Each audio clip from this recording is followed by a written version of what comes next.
जी, तो सारे गलत तरीके से रॉ डालेंगे। देखिए, आप देखिएगा उनमें से आपने कोई भी ना डाला हो। ये देखिए, अब ये जो तरीका है ना, इसमें भी थोड़ी-सी मिस्टेक आई है कि इसमें जो है ना 3 कत नहीं है, ठीक है? तो ये देखिए, इस तरह फुल जो है ना 3 कत को लेकर जो है इसकी नोक बाहर निकालें, ठीक है?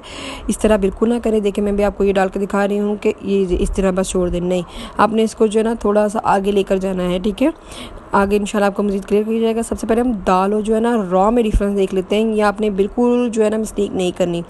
क्या गलती है दाल और रॉ में कि आपने जो है ना इनको एक जैसा नहीं करना, ठीक है? देखिए, बिल्कुल एक दूसरे से डिफरेंट हैं, तो आपने इनको डिफरेंट ही रखना है। देखें, ये जो है ना मिस्टेक अवॉइड करनी है। जी, तो रॉ जो है ठीक कैसे डालेंगे? सबसे पहले जो इसका ऊपर वाला सिरा जो 1 कत का है इसको रॉ करें, ठीक है? इस तरह, और ये फुल कट को आप यूज़ करते हैं इसकी नोक निकालें। इसी तरह यहाँ पे हमने फुल कट को यूज़ करके इसकी नोक निकाल देनी, ठीक है? इस शेप को आप ज़हन में रख लें। इसी तरह आपने प्रैक्टिस करनी है। ये इस तरह आप नोक निकाली, और ये आधा जो है ना लाइन से ऊपर है, आधा लाइन से नीचे है, ठीक है? आप देख भी रहे होंगे, आधा लाइन से ऊपर 1 कत मैंने ड्रॉ किया, और फिर मैंने इसका जो जोड़ लगाया और आधा लाइन से नीचे है, ठीक है?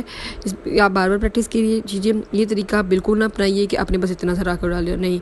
आपने इसको फुल लेकर जाना है, ठीक है? इतना सा नहीं आपने करना। तो ये मिस्टेक्स को आप अवॉइड करें, ठीक है? ये और जो है ना रॉ के डालने के 2 तरीके भी होते हैं। तो आप एक नोक भी निकाल सकती हैं, जैसे कि ये इस तरह, और जो है ना एक जैसे आपको इंशाल्लाह मैं आगे भी बताऊंगी, तो आप इस तरह में एक डाल सकती हैं, ठीक है? ये दाल और रॉ में आपको मैं बार बार डिफरेंस बता रही हूँ, तो आपने इसे अवॉइड करना है, ठीक है? कि इस तरह देखिए कितनी जो है ना इन दोनों में डिफरेंट है, तो आपने बिल्कुल भी नहीं डालना है, ठीक है?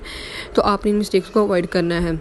जी, तो ये दूसरा तरीका है रॉ डालने का कि आप जो नोक ना करें, थोड़ा स्लाइट इसको ऊपर कर दें, ठीक है? तो ये आपने यही शेप रखनी है, ठीक है? अब मैं